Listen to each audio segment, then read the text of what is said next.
बिस्मिल्लाहिर्रहमानिर्रहीम, अस्सलामुअलैकुम। मैं हूं करामत मुग़ल और मेरे साथ हैं बशार राजा साहब, जर्नलिस्ट हैं, सुप्रीम कोर्ट कवर करते हैं और मामला दूसरे पॉलिटिक्स पर भी काफ़ी गिरफ्त रखते हैं। एक तो ख़बर आई मौलाना फजल रहमान के हवाले से, उस पर बात करेंगे, लेकिन आज जो बात की है राना सनाउल्लाह साहब ने, वो भी PTI के अंदर जो इस वक्त एक तो अपनी एक दूसरे पर तनकीद चल रही है, लेकिन एक सबसे बड़ा इस वक्त जो बयान चल रहा है वो ये कि ट्रंप आएंगे और इमरान खान रिहा हो जाएंगे। उस पर उनसे सवाल किया गया। और दूसरा जो इस्टेब्लिशमेंट के साथ बैकडोर राब्तों की, PTI के साथ उनने राब्तों का बताया कि उनके PTI से भी बात हो रही है, मौलाना फजल रहमान से भी हम बात कर रहे हैं, मैंगल साहब भी राब्ते में हैं, महमूद अचकज़ई साहब भी राब्ते हैं। लेकिन इस दौरान वो एक बात कर गए हैं जो काबिल गौर है। वो कहते हैं कि ये जो आर्मी चीफ साहब हैं ये आँख नहीं मारेंगे, हाथ नहीं मिलाएंगे। एक तो आर्मी चीफ साहब का काम जो हमारे मुल्क का आइन कहता है वो ये कहता है कि भाई उनका सियासत से कोई तल्लुक, और उनके अपने बयान भी यही आते हैं कि सियासत से हमारा कोई तल्लुक नहीं। एक पॉलिटिकल लीडर से आके उन्होंने हाथ क्यों मिलाना है? माजी में वो खुद बाजवा साहब के पहुंचाए हुए लोग हैं, वहाँ वो आंख मार लेते थे, अब उनको कहते हैं कि वो आंख ना मारें क्योंकि इनकी काम पे टांग जाती हैं। क्या देख रहे हैं इस सारे सिनेरियो में PTI और हुकूमत के साथ मुज़ाकरात का कोई दौर चलना चाहिए, नहीं चलना चाहिए? और इमरान खान तो कहते हैं मैंने इनके साथ बात भी नहीं करनी है, और दावा कर रहे हैं कि हमारे साथ राब्ते में। बिस्मिल्लाहिर्रहमानिर्रहीम, बहुत शुक्रिया मुगल साहब। बात शुरू करते हैं हम मौलाना फजल रहमान साहब के हवाले से। बिल्कुल सही, वहाँ से स्टार्ट करते हैं। आपको पता है कि मौलाना फजल रहमान साहब आजकल वो लंदन गए हुए। मौलाना फजल रहमान साहब ने लंदन से सऊदी अरब उम्रे के लिए जाना था, लेकिन मौलाना फजल रहमान साहब ने सऊदी अरब का उम्रा नहीं जा रहे जी, वो वापस पाकिस्तान आ रहे अगले 1-2 दिनों में। मतलब उम्रा छोड़ दिया उन्होंने ना, उम्रा छोड़ गया। हाँ, छोड़ के नहीं जा रहे सऊदी अरब, वो वापस पाकिस्तान आ रहे हैं। अच्छा। अगले 1-2 दिनों में। वो पाकिस्तान क्यों आ रहे हैं जी? उसकी वजह क्या है? ज़ाहिर उन्होंने उम्रे पर जाना था, वहाँ 2-4-10 दिन वहाँ रहना था। अभी उनका लंदन का जो 2 हफ्ते का जो टूर था उनका, वो भी कंप्लीट नहीं हुआ। वो भी अगले 2 दिनों में वापस आ रहे हैं, उम्रे पर नहीं जा रहे। इसके पीछे जो कहानी है ना वो समझे आप जी। इसके पीछे ये है, आपको पता है कि पिछले कुछ दिनों से ये बात मुगल साहब चल रही थी कि मौलाना फजल रहमान साहब, अख्तर मैंगल साहब, महमूद अचकज़ई साहब जी, ये डाला जा रहे हैं। ये बात चल रही थी ना जी। और जब मौलाना फजल रहमान साहब लंदन गए तो ये कहा गया वहाँ पर कि उनकी जगह सेनेटर कामरान मुर्तज़ा जाएंगे इमरान खान से मुलाकात करने के लिए, लेकिन नहीं गए। डिनायल आ गया। सियासतदान मुज़ाकरात के दरवाजे बंद नहीं करता। मौलाना फजल रहमान खुद पाकिस्तान आ रहे हैं और मैं ये आपको खबर दे रहा हूँ कि यहाँ पर एक अलास बनने जा रहा है। मैं जो पीछे बात नहीं की आपसे, पिछली वीडियो में बात की थी जी कि 26वीं आईनी तरमीम लाई थी, मौलाना फजल रहमान ने उसको ऑन किया था। पाकिस्तान तहरीक इंसाफ ने सुप्रीम कोर्ट में उसको चैलेंज क्यों नहीं किया जी? उसके पीछे क्या है?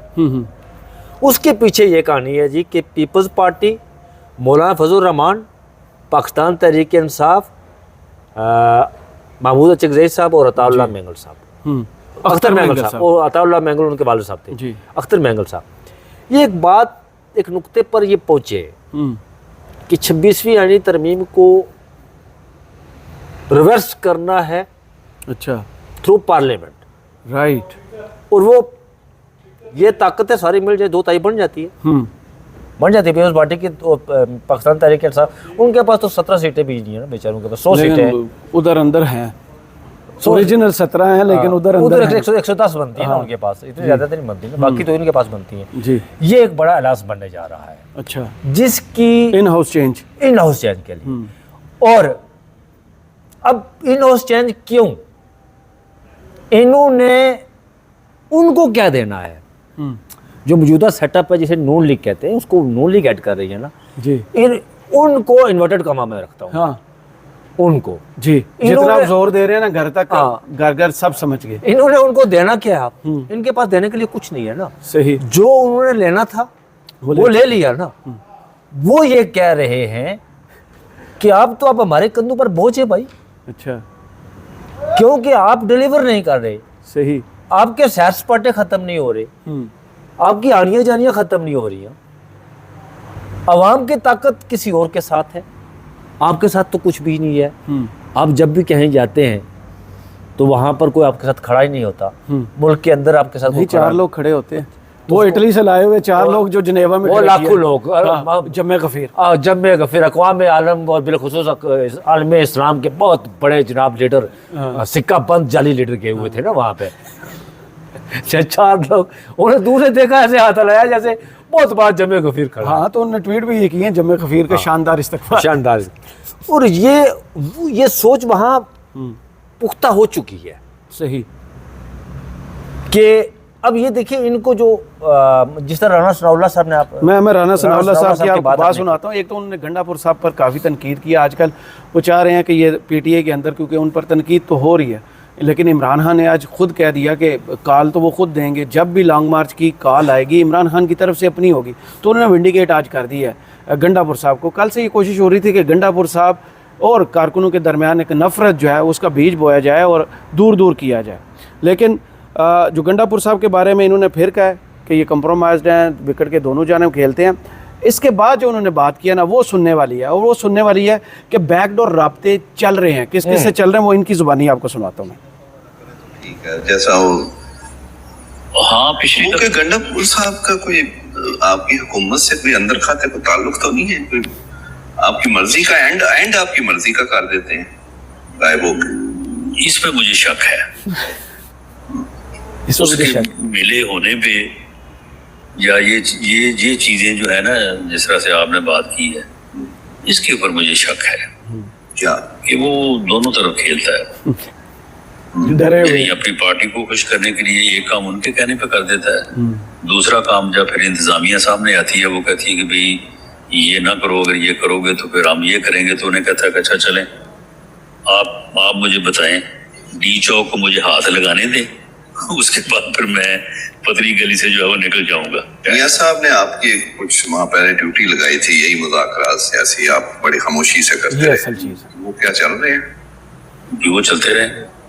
अभी भी चल रहे हैं? जी बिल्कुल, मेरा काम ही है। तो अभी किस लेवल पे? अचकज़ई साहब, मौलाना तो खैर चले, मौलाना से तो आप वैसे ही होता है, अचकज़ई साहब के जरिए ही पीटीआई से हो रहे हैं, क्योंकि पीटीआई मेन ऑपोजिशन है। नहीं, मामला ये है कि इस हमारी जो ये सारी कोशिश थी ना, उसमें हमें नुकसान ही इस वजह से पहुंचा कि हमने जो है ना वो कच्ची अंडी का मीडिया में ज्यादा बात की, अदरवाइज बात कम की।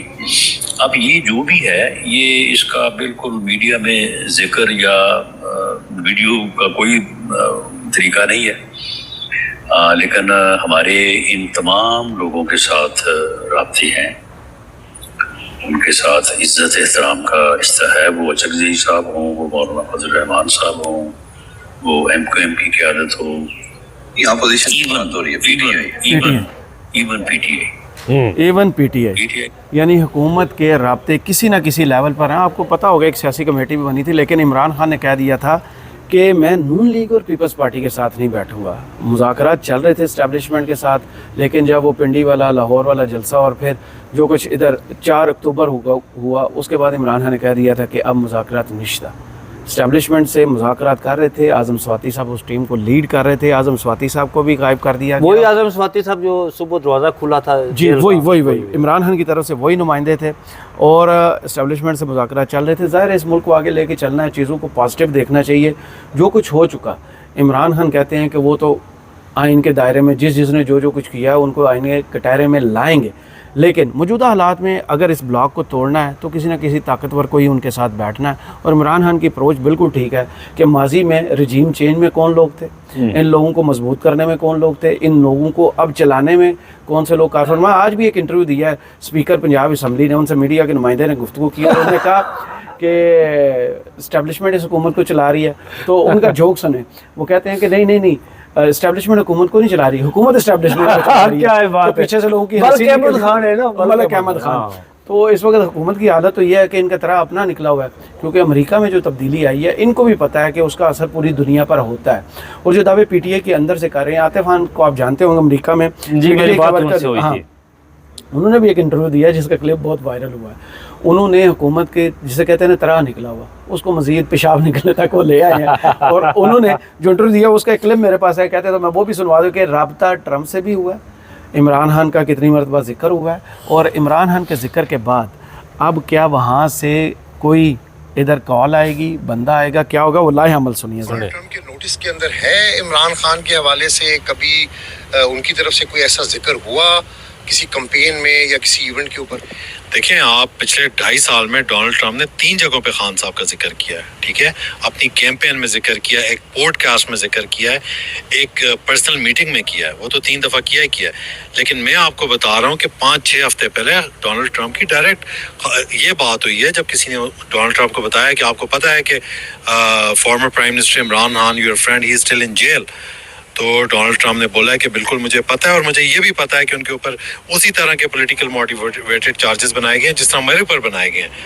तो सेम सिचुएशन उसने कहा मेरे भी यहाँ पे ये सिचुएशन है जो इमरान खान के वहाँ पे है, और वो होगा तो ज़रूर। हुकूमत बहुत बेहतर जानती है, क्योंकि वो जो वेंटिलेटर कहते हैं ना, उनको पता है फिर वेंटिलेटर की अहमियत क्या है। अच्छा, मैं क्यों कह रहा था मुगल साहब के इन्होंने क्यों इसको बोझ समझा? एक और राज भी है, वो मैं आगे जाके आपको बताता हूँ कि ये जो अब एतराज़ कर रहे हैं ना कि इमरान खान के लिए अमेरिका की कॉल आएगी, ट्रंप कौन होता है अंदरूनी मामलात में, वो इनका दोगला जो बयान है, वो मैं बताता हूँ कि नवाज शरीफ को कैसे बाहर बताइएगा। लेकिन मैं पहले आपको बता दूं, अब ये क्यों समझ रहे हैं, ये इन्वर्टेड कामा ये जी क्यों समझ रहे हैं कि ये जो हुकूमत है, मौजूदा हुकूमत जिसको नून लीग हेड कर रही है, हमारे लिए बोझ है।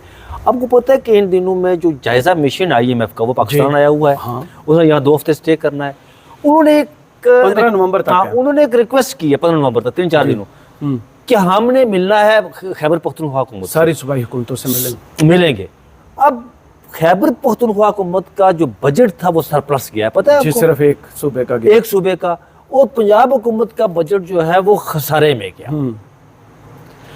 ये उन तख्तों को जो इनको लाए थे उन तक ये पैगाम गया, यार ये तो चल भी नहीं रहे थे, लगता है सा ही कोई नहीं, दम ही कोई नहीं, जनाब जिनेवा मजे कर रहे हैं, जिनेवा मजे कर रहे हैं ना, इन्हें तो टांगा ही तो सा ही कोई नहीं। इस वजह से ये सारे मामलात जो मौलाना फजल रहमान साहब वापस आ रहे हैं, मैंगल साहब बैठेंगे, महमूद चिकज़ई साहब बैठेंगे, और ये पाकिस्तान तहरीक इंसाफ इमरान खान के पास ये जाएंगे, एक मजबूत और ताकतवर अलायंस बनने जा रहा है, और इन हाउस तब्दीली ये लाई जाएगी। ये ना बिलावल फिर वज़ीर-ए-आज़म की शेरवानी नहीं, बिलावल नहीं होगा, वो एक ऐसा होगा कि जिसको पाकिस्तान तहरीक इंसाफ भी तस्लीम करेगी और दूसरी जमातें भी।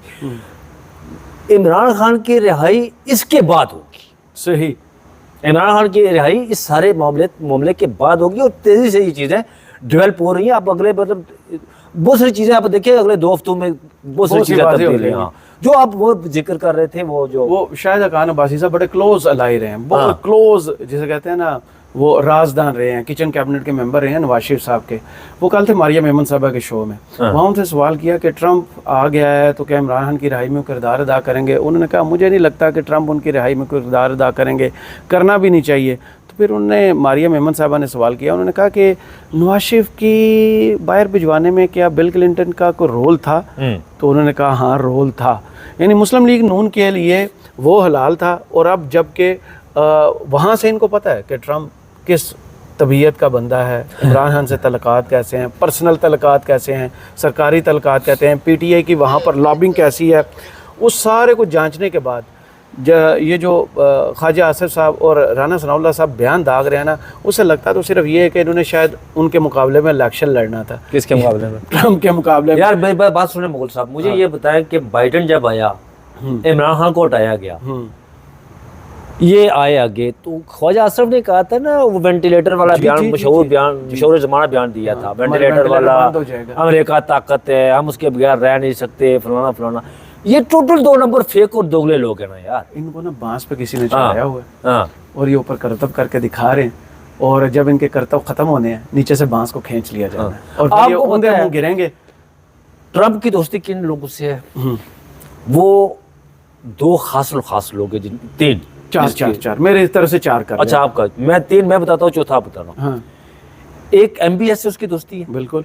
एक इमरान खान से उसकी दोस्ती है, एक UAE के जो नहीं उर्दवान, और वो कोरियन जो है शॉर्ट गाय, नहीं शॉर्ट गाय। और अभी पहला, अच्छा, आपको वाशिंगटन पोस्ट ने जो आज खबर ब्रेक की थी कि वो अगले 1-2 दिनों में पुतिन को कॉल करने जा रहे हैं।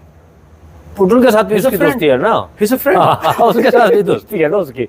ये 4 लोग हैं जिसके साथ उसकी बड़ी अच्छी दोस्ती है। अब ट्रंप पाकिस्तान कॉल नहीं करेगा, होगा क्या?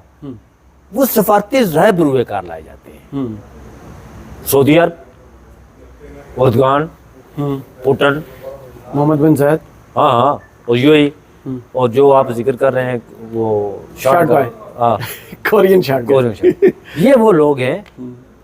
नहीं, कोरियन के साथ तो हमारा खैर नहीं है, लेकिन ये तीन पैगाम लोग, के लिए हाँ, आपको पैगाम। पता है कि सऊदी हाँ, और यूएई यूएई बहुत है, बस और वही जिस तरह के ट्वीट वो ज़ल्मे खलीलज़ाद के अगर आप देखें ना तो वहाँ तो तबाही तो मची ज़ल्मे है। खलीलज़ाद अगर आपका साउथ एशियन रीजन का वो बना दिया गया उसे सरबराह, तो उसके बाद फिर क्या होगा? काउंटिंग शुरू कर दें, फिर उल्टी गिनती शुरू कर दें। ख्वाजा असद साहब और राना सनाउल्लाह साहब जो हैं वो जिस तरह के बयान दाग रहे हैं वो सफारती अदाब के भी खिलाफ हाँ। है। अगर आपको कोई ऑफिशियल स्टेटमेंट देनी है तो उसके लिए फॉरेन ऑफिस है, फॉरेन ऑफिस से जैसे आपने चाइना के सफीर के लिए किया वैसे कोई वहाँ से अगर स्टेटमेंट आती है तो उसका ऑफिशियल जवाब दें। ऐसे सियासत ना चमकाएं कि लगता है कि आगे आपकी सियासत जो है ना वो दम तोड़ने। मुझे और बशार राजा साहब को इस वीडियो से इजाज़त दीजिए और कमेंट्स बॉक्स में ज़रूर बताइए वीडियो आपको कैसी लगी। अल्लाह हाफ़िज़।